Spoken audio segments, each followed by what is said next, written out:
2024년 상반기 1분기에 이미 민희진 씨 사태가 벌어지기 전에 거대한 회사를 민희진 씨를 예를 들면 담그기 위해서 했는데 왜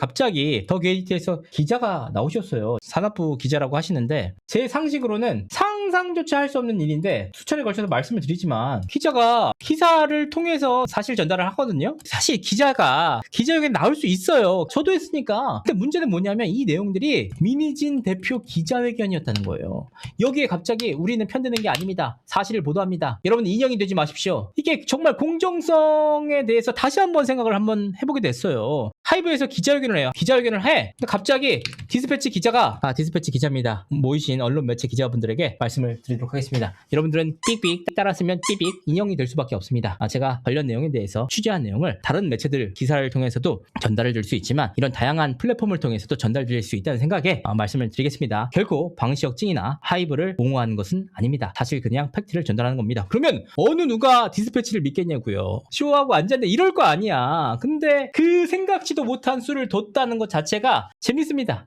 만약에 그렇게 됐다? 그러면 버니지들 신나죠. 잔치하죠. 하이브 주고 디스패치 주고 결국은 니들끼리 짝짝꿍이었잖아. 이 얘기를 할 텐데 이 어려운 일을 해버립니다. 더 게이트라는 곳을 잘 몰라요. 어쨌든 취재를 잘 하시는 분들이 계시니까 핵심은 이거잖아요. 그냥 직접적으로 얘기하는 부분에 대해서 그대로 쓰지 마세요. 여러분들은 인형이 되면 안 됩니다. 이런 거잖아요. 그래서 더 게이트에서 어떤 기사를 썼는지 한번 찾아봤어요. 뉴진스 관련돼가지고 기사를 상당히 많이 쓰셨더라고요. 그러면 탐사 보도를 통해서 다보링크 회장이 문제가 있다는 걸 아셨잖아요. 다니엘 퇴출 후 첫 심경 고백. 브랜드는 기업의 것이 아니라 소비자의 것. 하이브의 사유와 오만 버려야 돼. 하이브, 뉴진스 갈라치기의 타겟은 민희진, 주주간 계약 소속 의식했나? 이런 내용들도 나오고 NYT, 뉴욕타임스, K-팝 미래 이끌 후보는 뉴진스, 대기업 법적 압력으로 침묵 상태, 아쉬움 필요. 이런 말씀 드리고 싶어요. NYT가 한다고 해서 사실 확인도 하지 않고 그 내용에 대해서 있는 그대로 하는 것은 삑삑 문제가 될 수도 있다는 말씀을 다시 한번 드립니다. 이 본인들이 탐사를 해서 취재해서 확인한 내용만 얘기를 하면 되는데 다보링크와 전혀 별개의 사안들,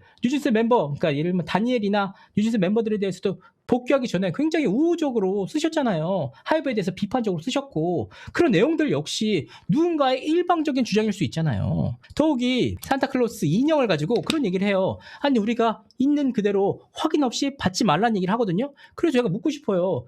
전 남친이나 퍼주기? 세상을 바꿀 음악이었다. 하이브의 사생활 강제 아우팅에 맞선 민희진이 밝힌 반하 계약의 진실이잖아요. 그럼 묻고 싶어요. 정말 세상을 바꿀 음악이었는지 검증을 해봐야 될 거 아닙니까? 그 취지를 똑같이 누군가 말만 한다고 받았으면 안 된다면서. 근데 이 민희진 씨의 주장은 일방적으로 쓰면서 왜 하이브의 주장은 일방적으로 받았으면 안 된다는 거예요. 하이브가 뉴진스 갈라치기 새 멤버 왕따 시키듯 했다. 이 얘기도 사실은 장르만 여의도에 출연해가지고 민희진 씨의 일방적인 주장이에요. 왜 그거를 검증 없이 비판적 사고 없이 그냥 받아 쓰시냐 이 말이에요. 똑같은 인형이 될 수 없기 때문에 하나하나 확인하겠다. 왕따를 시켰는지 직접 한번 취재를 해봤습니다. 멤버 만나서 왕따 시켰습니까? 느꼈습니까?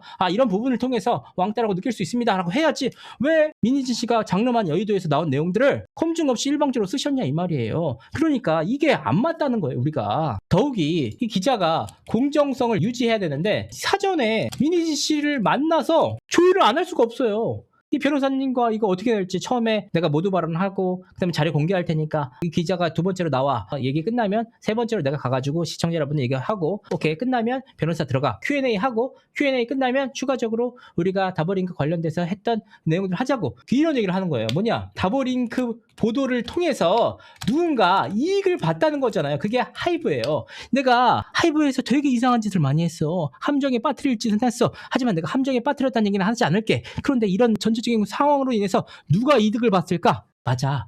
하이브야. 이러잖아요? 그럼 결과적으로 이번 기자회견도 민희진 씨를 옹호하기 위한 기자회견이 전혀 아니야. 그냥 있는 그대로 우리 매체에서 탐사 보도를 해서 이게 팩트라는 걸 확인했어. 그렇다고 해서 이게 민희진 씨를 보호하는 건 아니니까 잘 알아도. 그러면 그 기자회견을 통해서 누가 반사 이익을 얻어요. 똑같은 논리로 민희진 씨잖아요. 그러니까 우리가 이런 부분에 대해서 매체에서는 굉장히 이 공정성에 대해서 다시 한번 생각을 해볼 문제입니다. 여기서 진짜 핵심적인 내용이 하나 더 있습니다. 강의로 나선 기자님께서 이런 말씀을 하셨어요. 저희가 민희진 대표에게 물어본 적이 있었습니다. 왜 이런 일이 있고서도 1년이 넘는 시간 동안 침묵을 했는지 대답은 한결같았습니다. 멤버들이 다칠까봐. 이 내용을 볼 때 어떤 생각이 들었냐면 진짜 이번 사태에 대한 취재나 깊이가 아쉽다. 왜 아쉽냐? 이번 사태에 대해서 침묵하지 않고 가장 방대한 양의 입장을 밝힌 사람 누굽니까? 4시간 넘는 1차 기자회견, 2시간 넘는 기자회견, 중앙일보 인터뷰, 법원에서 10시간 넘는 증언, 장르만 여의도 다른 유튜브 채널에 보도자료까지 계속 지구장창 내셨는데 어떻게 침묵을 했다는 거야 이거. 근데 갑자기 침묵을 했다는 거야. 1년 넘게. 그 침묵에 대한 질문이라면 방시혁 찡한테 물어봤지. 방시혁 찡한테 1년 6개월 동안 이거 당하고 어떻게 참았어? 이렇게 물어보면 말 되죠. 방시혁 씨는 한 번도 입장 발표를 한 적이 없잖아요. 근데 중요한 건 뭔지 아세요? 뉴진스 멤버들이 다쳤다고 하죠. 이 과정을 통해서 뉴진스 멤버들이 다쳤죠. 문제는 뭐냐? 아일릿 멤버들도 다쳤어요. 르세라핌 멤버들도 다쳤단 말이에요. 그러면 이게 아무도 얘기 안 했는데 갑자기 아일릿 멤버는 왜 다쳐요? 르세라핌 멤버는 왜 다쳐요? 방시혁이 사주해가지고 했나? 이지상 씨가 사주해가지고 했나요? 그건 아니잖아요. 그리고 더더욱 중요한 건 멤버들이 다칠까봐 이건데, 이번 기자회견을 통해서 누군가가 다시 한번 죽었잖아요. 사회적으로 니네 엄마가 이런 메시지를 전달했고 니네 큰아빠가 이렇게 했어, 내가 이렇게 됐다. 그러면 그 멤버는 어떻게 되겠어요? 그럼 더 이상 멤버를 지키지 않겠다는 거예요. 그 지키지 않겠다는 이유가 뭘까요? 260억 풋옵션 소송이 2주 앞으로 다가왔다. 더욱이 한 멤버가 대대적으로 저격당할 수밖에 없는 내용을 하시면서 우리 기자분은 뭐라고 하시냐? 저희가 민희진 대표에게 물어본 적이 있었습니다. 1년 넘는 시간 동안 어떻게 그렇게 침묵했는지. 대답은 한결같았습니다. 멤버들이 다칠까 봐서. 그래서 오늘 기자회견에 키가 하나 있죠. 키 보셔야 될 것 같습니다. 민희진은 템퍼링을 했다. 민희진은 상장서와 함께 뉴진스 멤버를 빼내려고 했다. 저도 기자입니다. 그 여러분 기자 앞에 있는 노트북은 우리가 사실관계를 추적하는 중요한 도구이자, 그리고 독자에게 사실관계를 전달하는 중요한 메신저입니다. 하지만 자본시장 교란 세력의 일방적인 보도 자료와 일방적인 말들을 우리가 취지 없이 그대로 받았을 때 우리 앞에 있는 이 노트북은 바로 저 인형이 됩니다. 이 부분 때문에 사실 현장에 몇몇 기자들이 모욕감을 느꼈다. 언론중재위원회 잘못 써서 불려간 것도 아니고 초청을 해서 갔더니 인형이 되지 맙시다. 일방적으로 네가 받아쓰고 있다는 취지의 주장인 거였잖아요. 그런 부분들을 보면서 정말 다시 한번 민희진 대표의 입장에서는 이번 기자회견이 사실 여론의 반전이 아니라 언론 업계의 반발만 샀다, 이렇게 볼 수가 있겠습니다. 이번 사안의 Q&A도 좀 핵심이 되는데 첫 번째 질문부터 정말 핵심을 찌르는 내용이 나왔습니다. 이거 내용 보면 사실 이번 기자회견은 끝이에요. 말씀하신 내용 보면 이제 박정규 씨가 이제 다보링크를 이제 민희진 테마주로 만들려고 했고, 이제 민희진 씨는 이제 거기에 속았다는 주장이신데, 네. 그리고 이제 하이브가 이를 알고 이제 민희진 씨의 템퍼링 의혹으로 이제 활용했다는 말씀이신 것 같은데, 이제 녹취록에서 보면 이제 하이브 이재상 대표가 만나지 마라라고 말한 걸로 나오는데, 하이브 측에서는 템퍼링 의혹으로 활용하려면 오히려 이제 만나라고 한다던가 아니면 이 만난다는 사실을 이제 주제하고 이를 민희진 씨한테 굳이 얘기하지 않아도 되지 않았을까 하는 의문이 들거든요. 그리고 두 번째로 이제 이 해당 멤버의 큰아버지 말고 해당 멤버와 이제 또 다른 가족분들은 이번 사건과 관련해서 어떤 입장이신지도 말씀 부탁드립니다.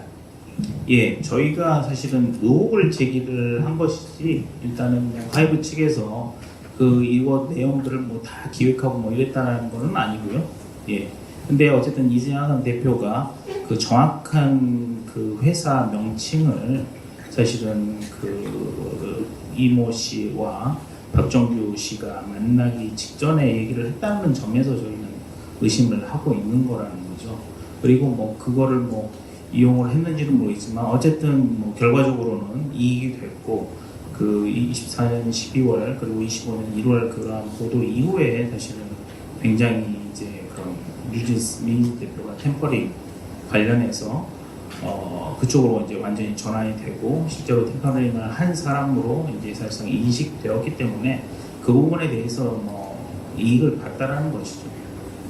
그러니까 이게 너무 명확하잖아요. 이 기자가 진짜 저는 되게 날카로웠다고 생각해요. 하이브가 민희진 씨를 함정에 빠뜨릴 목적이라면 얘기를 해줄 필요가 없고 그냥 기다리기만 하면 됩니다. 만나지 말라고도 얘기를 해줄 필요가 전혀 없어요. 오히려 만나라고 해야지. 적어도 얘기를 안 해줬을 것 같은데 그거에 대해서 어떻게 생각하느냐, 그랬더니 갑자기 하이브에 대해서 이런 내용을 모의했다는 게 아니래요. 결과적으로 이런 부분에 대해서 반사 이익을 봤다고 하는데 하이브에서 그럼 뭘 둬야 하면은 반사 이익을 안 보게 돼요? 이 민희진 씨가 다버링크 회장을 만남으로 인해서 벌어진 일이잖아요. 이재상 씨는 만나지 말라고까지 했고, 그럼 이걸 어떻게 하면 반사이익을 안 보냐고, 상대방이 이렇게 하지 말라고 똥파리 꼬인다고 그렇게 긋고 말린데도 가놓고서 그로 인해서 사회적 비난을 받게 됐는데, 그게 하이브가 반사이익을 받게 됐기 때문에 문제가 있다는 게 무슨 취지인지를 잘 모르겠어요, 사실은. 여기서 끝이냐? 그게 끝이냐? 아니었던 거예요. 뭐냐? 뉴탐사의 강진구 기자님께서 갑자기 또 나서셔가지고, 뉴탐사에서 얼마 전에 하이브에 대해서 대대적인 문제 제기를 했었잖아요. 태그 PR 관련돼서 문제 제기를 했어요. 갑자기 이제 질문하겠습니다 라고 하시면서 이분이 오늘 얘기한 것을 종합하면 뉴진스 멤버 이씨와 박정규 다버링크가 민희진을 주가 조작에 이용하려다가 여의치 않으니 보복 심리로 템퍼링 의혹을 맞는 것 같다는 취지 같아요. 그래서 여기서 하이브하고 직접적으로 관련성은 발견되지 않지만 이재상 하이브 대표가 다버링크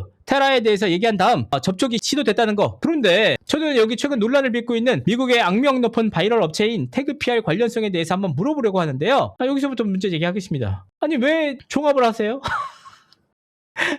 기자님께서 왜 얘기를 종합하는 거야? 각자 기자들이 알아서 쓰면 되는데, 그러니까 이 내용이 내가 질문하는 내용이라면은 종합해서 템퍼링을 만들었다는 의혹 같습니다. 그래서 이 내용들을 만약에 민희진 대표를 함정에 빠뜨릴 의도로 큰아버지의 이야기를 들어보셨어요? 하면 이해가 되는데, 이걸 종합하고 정리하신 다음에 나는 질문은 태그 PR을 할 거야, 이 내용들을 뭔가 정리를 하면서 메시지를 전달하려는 게 아니냐는 의혹을 들 수밖에 없는 거죠. 우리가 상식적으로. 하이브 아메리카가 태그 PR을 인수한 이후 민희진을 공격하기 위해 만든 민희진 단넷이라고 있습니다. 그게 만든 시기, 이재상이 민희진에게 테라 다보를 만나지 말라고 한 시점이 2024년 9월 28일입니다. mem버 큰아버지가 박정규를 찾아가 접촉하는데 그런 시기적인 연속성이 단순 우연인지, 이런 의혹과 관련돼서 태그 PR 내용에 대해서 입장을 말씀 수 있는지, 그리고 태그 PR 법률 대리인이 민을 만난 것으로 알고 있습니다. 태그 PR과 민 역바이럴 상관관계를 파악하려면 미국 소송에 참여하거나 관련 소송을 국내에서 진행해야 될 것 같은데, 태그 PR 관련해서 민희 씨가 법률 대응을 준비 중에 있나? 라고 하니까 갑자기 변호사님이 그건 내가 답변 드릴 수 있는 게 아닐 것 같습니다. 뭐야? 현장에 있는 기자들은 정리를 당했다. 종합당하죠. 종합당했다. 아니 뭐야? 아니, 기자회견이 있잖아. 아니 왜 정리를 해줘? 아니 어떤 기자가 해달라는 것도 아니고 본인이 정합을 해. 변호사가 모르겠다. 태그 PR 말씀하시는데 두 가지 건이 있습니다. 변호사님이 답변을 못했으니까 제가 알고 있는 선에서 답변을 드릴게요. 뭐냐? 민희진 씨에게 다버링크를 만나지 말라고 한 시점이 9월 24일이다. 그런데 그 이후에 하이브 아메리카가 태그 PR을 인수한 시점이다 라고 했잖아요. 근데 이게 사실이 아닙니다. 왜냐면 2024년 상반기 1분기에 이미 민희진 씨 사태가 벌어지기 전에 태그 PR을 인수를 했던 겁니다. 근데 그 시기를 굳이 2024년 9월 달로 가져간 거예요. 왠지는 모르겠어요. 아니 태그 PR은 분명히 2024년 상반기에 이 일이 벌어지기 전에 다 마무리가 된 사안인데 공시 자료에 그게 반영이 된 게 그때로 보입니다.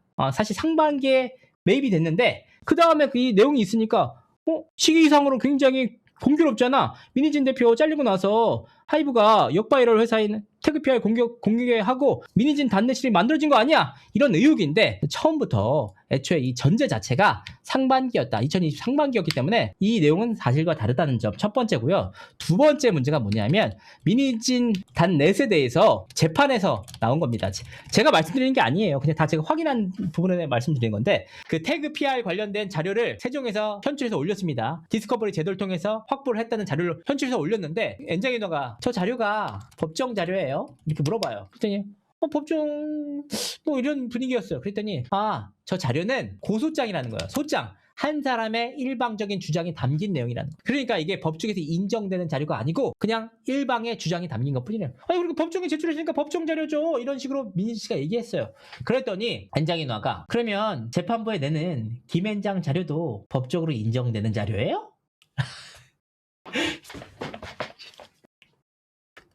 알면 죽긴 진짜. 내가 하면서도 화가 나네. 나. 민희진 단넷에 대해서 김현장 엔장이 누나가 이런 얘기를 합니다. 갑자기 민희진 씨가 민희진 단넷에게 공격을 받았다라고 하니까, 그럼 민희진 단넷이라는 부분이 그러면 태그 PR 이후에 나왔다는 거잖아요. 그 트래픽 경로를 보니까 그전에는 트래픽 경로가 아무것도 없다가 우리 한겨레 이정국 기자님께서 기사를 쓰셨을 그때만 트래픽이 팍 튀었는데 이렇게 얘기를 하셨단 말이에요. 그러면 아니 상식적으로 봤을 때 태그 PR이라는 거대한 회사를 민희진 씨를 예를 들면 담그기 위해서 했는데 왜 그 민희진 단넷이라는 사이트는 민희진 씨가 그토록 위기에 있을 때는 한 번도 트래픽이 튀지 않다가 우리 수호자 우리의 정의의 그 공정성의 화신 우리 기사 잘 쓰는 한겨레 이정구 기자님께서 기사를 썼을 때만 팍 튀었냐 이 말입니다. 그러면 태그 PR 진짜 능력 없는 거네. 담그려면 제대로 담궈야지. 하나도 안 하다가 왜 그렇게 튀느냐라는 재판에서의 질의가 나왔습니다. 이걸 참고해 주시면 좋을 것 같습니다. 좀 도움이 되셨으면 좋겠습니다. 제가 뭐 현장에 가서 직접 봤으니까 이런 부분에 대해서는 잘 알고 말씀드릴 수 있을 것 같습니다. 민지양의 경우에는 제가 말씀드렸지만 2월 12일 이후로 봐야 한다. 2월 12일이 언제냐? 민희진 씨의 260억 풋옵션 선고일이거든요. 그러니까 그 상황을 잘 지켜보겠다. 하이브나 어도에서도 상당히 신중하게 접근하는 모양새입니다. 제가 뭐라고 말씀드릴 수는 없지만 뭐 어떻게 결정 나겠지. 오늘 기사가 4인 체제예요. 4인 체제 아직 결정 안 났어요. 1대1대 3 체제라고 하죠. 제가 알고 있기로는 안 났고요.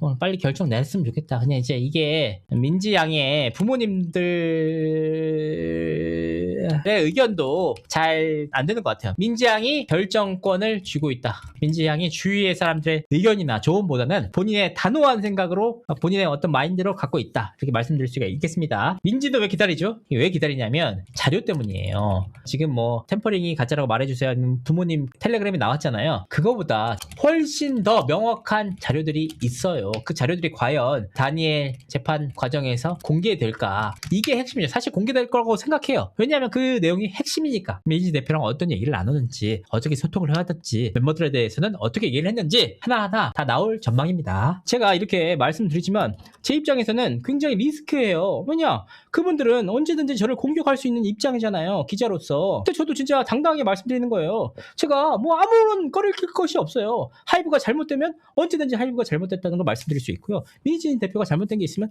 잘못됐다는 걸 말씀드릴 수 있어요. 하지만 제가 적어도 하이브 뉴진스 사태를 다루면서 정말 무슨 특정 세력의 이익에 취합하거나 제 이득을 취하기 위해서 이런 일을 한 적이 결코 없다. 당당하게 말씀드릴 수 있기 때문에 너무 미워하지 마세요. 저는 인형은 아니거든요. 기자분들도 잘 봐주시고요. 저 너무 미워하지 마세요. 오늘 방송 여기까지 하도록 하겠습니다. 감사합니다. 고맙습니다.